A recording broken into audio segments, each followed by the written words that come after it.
جماعة ماتش الأهلي والزمالك هيكون يوم الجمعة الجاية.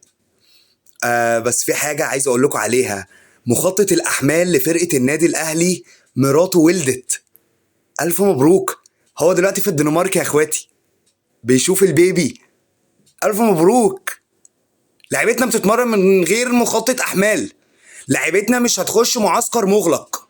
تمام، هيخشوا بس ليلة الماتش يقعدوا في فندق يقفلوا على اللعيبة لحسن إمام عاشور يقفل تليفونه تاني ويقول لهم مش جاي.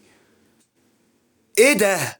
ايه القرف ده يا جماعة؟ والله بجد ايه القرف ده؟